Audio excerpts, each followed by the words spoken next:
I sat in my childhood bedroom, staring at my bank account balance, $247.53. 5 years of careful saving from summer jobs and birthday money, gone in a single afternoon. The college fund my grandparents had set up for me had been redirected to my older brother James's new business venture. Sarah, you need to understand. My father's words still rang in my ears. Your brother has a real opportunity here. He's starting a legitimate business, while you're just talking about, what did you call it? A digital marketplace for sustainable products, I said quietly, knowing he wouldn't understand. Again, see, that's just fancy words for another website. James is opening a real business, a chain of premium sports equipment stores. That's tangible, that's something we can be proud of. I'm Sarah Chen, and at 22, I had just graduated from MIT with a double major in computer science and environmental engineering. Not that my parents ever really understood what that meant. To them, a real business meant brick and mortar, something they could drive past and point to with pride.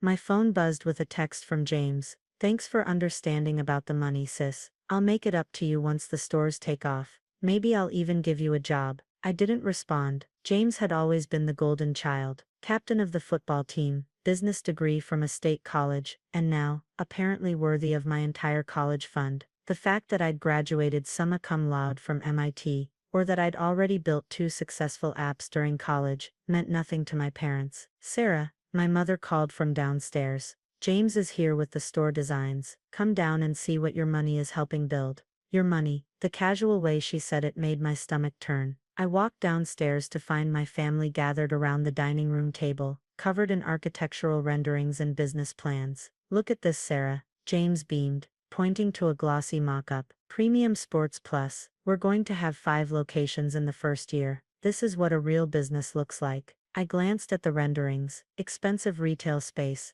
high-end inventory, premium pricing in a declining retail market. Every business instinct I had screamed that this was a disaster waiting to happen. And look at the projections, my father added proudly. James could be making millions within 3 years. What's your customer acquisition strategy? I asked, unable to help myself. And how are you planning to compete with online retailers? The room went quiet. James looked confused. We'll have the best products, he said, as if that explained everything. And our locations are prime real estate. That's not what I started, but my mother cut me off. Sarah, not everyone needs fancy tech terms to be successful. James understands real business. I excused myself and went back to my room, opening my laptop to the business plan I'd been working on for months. EcoMarket, a platform connecting eco-conscious consumers with verified sustainable producers. I'd already built a prototype, had interested investors, and most importantly had actual data showing market demand. My phone rang. It was Lisa, my best friend from MIT, and potential co-founder. Tell me you're not letting them take your startup money, she said without preamble. Already done, I replied, trying to keep the bitterness out of my voice. They transferred it this morning. Sarah, that's insane. You have a working prototype, you have market research, you have interested investors. Your brother has, what, a dream of selling overpriced tennis rackets, premium sports equipment, I corrected with a hollow laugh. This is ridiculous, Lisa continued. Remember Professor Jenkins? He's been asking about your platform. He has connections with venture capitalists. Let me set up a meeting. I glanced at my meager bank balance again. Lisa, I don't even have enough money for a plane ticket to a meeting. Then I'll buy your ticket. Sarah, you can't let them kill your dream because they don't understand it. Downstairs, I could hear James and my parents laughing, probably over another fancy store rendering. The sound sparked something in me, not just determination, but a quiet rage that had been building for years. Okay, I told Lisa. Set up the meeting. The next morning, I told my parents I was going to New York for a job interview. They barely looked up from James's business plans. Just make sure it's a real job, my father said. No more of this internet stuff. The meeting with Professor Jenkins and his VC connections was at a sleek office in Manhattan. I presented my prototype, my market research, and my vision for EcoMarket. Unlike my family, these people understood exactly what I was building. This is impressive, Sarah, said Marcus Wong, one of the venture capitalists. The platform is solid, the market timing is perfect, and your understanding of both the technical and environmental aspects is exceptional. But we need to know, are you ready to go all in? I thought about my empty bank account, about James's smirking offer of a retail job, about years of being told my ideas weren't real business. I'm not just ready, I said. I'm already all in. I have to be. I have nothing else. Marcus smiled. Sometimes having nothing else is the best motivation. We'd like to offer you seed funding, $5 million for a 20% stake. I almost fell out of my chair. Lisa squeezed my arm so hard it hurt, but Marcus continued. You'll need to move to San Francisco. We want you in the tech ecosystem, surrounded by people who understand what you're building. Can you do that? Could I move across the country, away from my family's constant doubts and James's condescending comments, away from the suffocating pressure to be something I wasn't? When do you need me to start? 2 days later, I was packing my room while my parents hosted a celebration dinner for James's first store lease signing. Sarah, my mother called up, come down and celebrate with your brother. Can't, I replied. I'm packing. My mother appeared in my doorway, finally noticing the boxes. Packing? For what? I got a job in San Francisco. I'm leaving tomorrow. San Francisco. But that's so far. What kind of job? I zipped up my laptop bag. I'm starting a company. A real one. Oh Sarah, she sighed. Not another website idea. Why can't you be practical like James? I didn't argue. In less than 24 hours, I'd be on a plane to California, with $5 million in seed funding, and something to prove. Sarah, James's voice boomed from downstairs. Come see the lease agreement. This is how you build a real business. I looked at my mother. I have to finish packing. That night, as the celebration continued downstairs, I wrote an email. Dear Mom and Dad, I'm sorry I couldn't be part of James's celebration. I know you believe in his business model, just like I believe in mine. I understand why you gave him my college fund. You saw something tangible, something you could understand. I'm moving to San Francisco tomorrow, to build something you might not understand, but that doesn't make it any less real. I've secured funding from investors who do understand it. I won't ask for your support or your understanding. I just want you to remember this moment. Love, Sarah. I scheduled the email to send after my plane landed in San Francisco. Then I booked a rideshare for 5 a.m. before anyone would be awake to question my decision, or try to talk me out of it. As I lay in bed that last night, listening to my family's voices drift up from below, I made myself a promise. The next time they heard my name in connection with business, it wouldn't be about a website idea, or internet stuff. It would be about success they couldn't ignore, and couldn't take credit for. My phone buzzed one last time. Another text from James. Too bad you missed the celebration, sis. But hey, once my stores take off, maybe you can build me a website. I turned off my phone without replying. In the darkness of my childhood bedroom, I smiled. James had no idea that he'd just given me the perfect motivation. Sometimes the best revenge isn't just success, it's success that proves every doubt wrong. At 5 a.m., I slipped out of the house with 2 suitcases and my laptop bag. My rideshare driver was early, waiting silently in the pre-dawn darkness. Where to? He asked, as I got in. Airport, I said. I'm starting a company. He nodded, probably used to ambitious declarations from young passengers. But this wasn't just ambition, it was liberation. As we drove away, I watched my childhood home disappear in the rearview mirror, along with all the doubts and dismissals it represented. My parents had given my business fund to James, because they believed in what they could see. I was about to build something they couldn't see, but would never be able to ignore. San Francisco was waiting, and so was my future. A future that would eventually lead to a $50 million acquisition. But that's another part of the story. 3 years passed in a blur of coding sprints, investor meetings, and exponential growth. EcoMarket had evolved from a simple platform into an ecosystem that was revolutionizing sustainable commerce. We had over 2 million active users, partnerships with thousands of verified eco-friendly producers, and a valuation that made my initial seed funding look like pocket change. My small apartment in San Francisco had been replaced by a proper office in Silicon Valley, with a team of 60 passionate employees. Lisa, my co-founder and CTO, had built an AI-driven verification system that became the industry standard for authenticating sustainable products. I rarely checked my family's social media anymore, but occasionally posts would find their way to me. James's Premium Sports Plus had expanded to 3 locations, each one showcased with gleaming photos and optimistic captions. My parents shared every post, proud of their son's empire. What they didn't share were the reality behind those polished posts. Through my network, I knew that James's stores were struggling.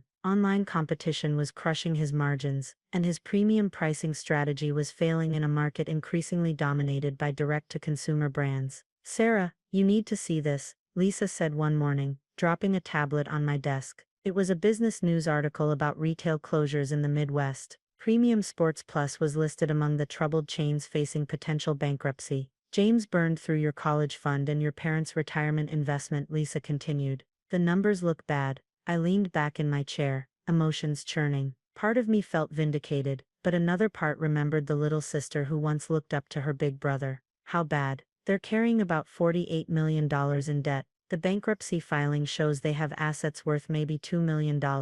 It's over, Sarah, they just don't know it yet." My phone buzzed, a text from my mother, the first in months. "Sarah, please call home. It's important." I ignored it, focusing instead on the acquisition offer that had just landed in my inbox. A major tech company wanted to buy one of our subsidiary platforms for $120 million.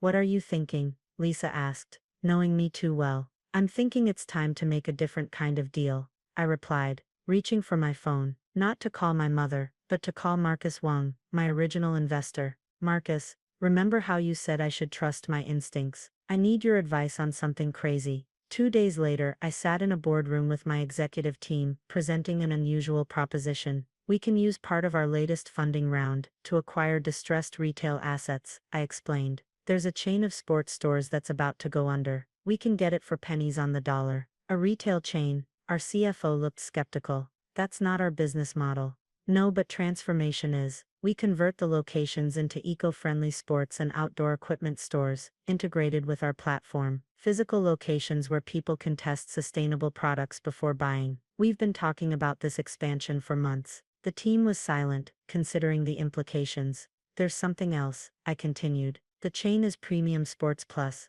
Lisa's head snapped up. She knew what this meant. "Your brother's company?" she asked. I nodded. "Currently valued at about $2 million, with $48 million in debt. We can acquire it for $50 million total, clear the debt, and implement our conversion plan. The locations are actually perfect for what we want to do." The room erupted in discussion. It was a bold move, mixing personal history with business strategy, but the numbers made sense, and our sustainability-focused customer base had been demanding physical locations. "One condition," I added, silencing the room. "I handle the negotiations personally." A week later, I walked into Premium Sports Plus's headquarters, really just a small office above one of the stores. James's secretary, looking stressed, led me to his office. "Your sister's here," she announced. James looked up from his desk, his formerly confident face now lined with worry. He'd aged more than 3 years should allow. "Sarah, what are you doing here?" I sat down without being invited.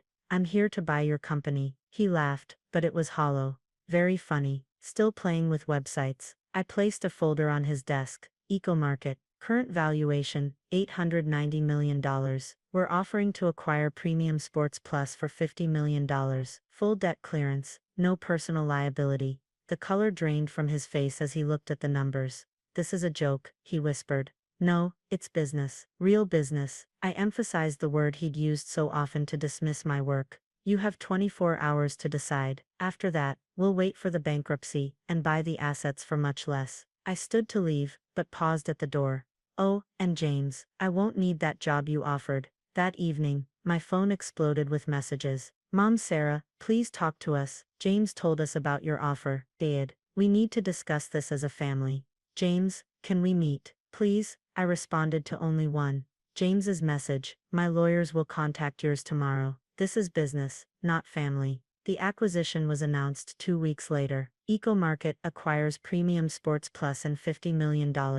Deal read the headlines. My phone rang seconds after the press release went live. "Sarah," my mother's voice was small, uncertain. "We saw the news. We didn't know about your company, about everything." "No," I replied calmly. "You didn't want to know. There's a difference. But sweetheart, we're so proud." "Don't," I cut her off. "Don't be proud now. Be accountable. You gave away my future because you couldn't see it. Now you can see it, but you don't get to claim it." I ended the call and turned to the floor-to-ceiling windows of my office, looking out over San Francisco Bay. On my desk sat the contract James had signed, next to a photo of my empty bank account from 3 years ago. Success, I realized, wasn't just about proving them wrong. It was about proving myself right. Lisa appeared in my doorway. The transition team is ready to start converting the stores. Want to visit the first location? I smiled, picking up my jacket. Yes, let's go build something real. The story wasn't over, but this chapter had reached a satisfying end. Sometimes the best revenge isn't just success.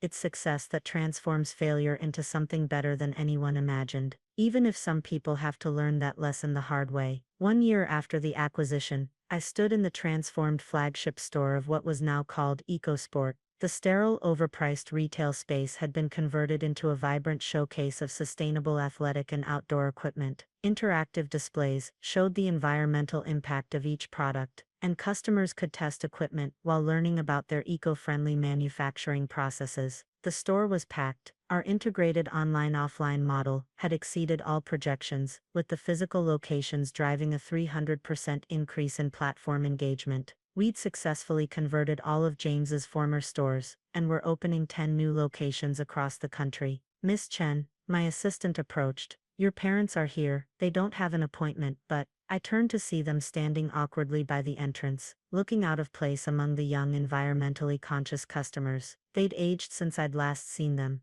or maybe I just saw them differently now. Sarah, my mother stepped forward. This is incredible. It's a real business, I said, the old bitterness creeping into my voice. Isn't that what you wanted? My father looked around at the bustling store, the innovative displays, the seamless integration of technology and retail that they'd once dismissed as just a website. We were wrong, he said quietly. About everything. Yes, you were. I kept my voice professional, aware of my employees watching. Was there something specific you needed? James is getting married, my mother blurted out. He wants you to come. I almost laughed. Of course they weren't here to truly acknowledge their mistakes or make amends. They wanted something. James is welcome to send an invitation to my office, I replied. Now, if you'll excuse me, I have a board meeting. Sarah, please. My father reached for my arm. He's working in business development for a startup now. He's changed. We've all changed. I stepped back. That's good to hear. I hope he's successful. But my success isn't an opening for family reconciliation. It's a reminder of what you couldn't see. But we're proud of you now, my mother insisted. Now, I repeated. That's the problem. You're proud now that there's something to brag about. Now that there's a chain of stores you can point to. Now that my website is worth billions. But where was that pride when I needed it? My assistant stepped in smoothly. Miss Chen, the board is waiting. I nodded, turning back to my parents. Send the wedding invitation. I'll consider it. But understand this, you don't get to be proud now. You lost that right when you gave away my future to someone you thought deserved it more. As I walked away, my father called out, "We're sorry." I stopped but didn't turn around.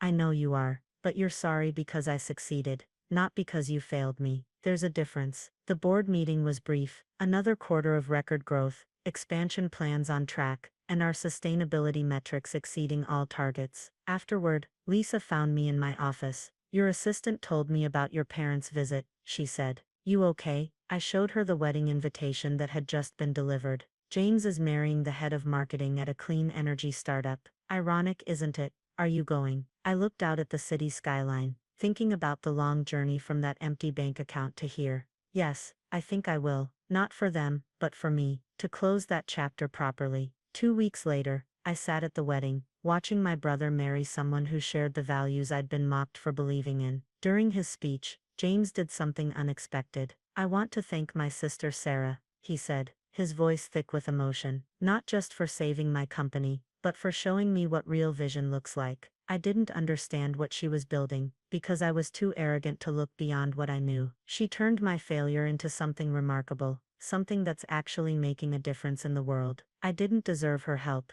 but she gave it anyway, and I'm grateful. Later at the reception, I approached him. Did you mean what you said? He nodded. Every word. I'm sorry, Sarah, for everything. I know, I replied. Just remember this, and success isn't about proving others wrong. It's about proving yourself right. As I drove back to my office that night, I thought about the journey. The empty bank account, the silent departure, the years of work, and finally the acquisition that changed everything. My parents might never fully understand what I'd built, but that no longer mattered. I had built something real, not just a successful company, but a testament to believing in yourself when no one else would. And sometimes, that's the greatest success of all. The next morning, I approved plans for 20 more EcoSport locations. The future was bright, sustainable, and undeniably real. And this time, I'd built it myself.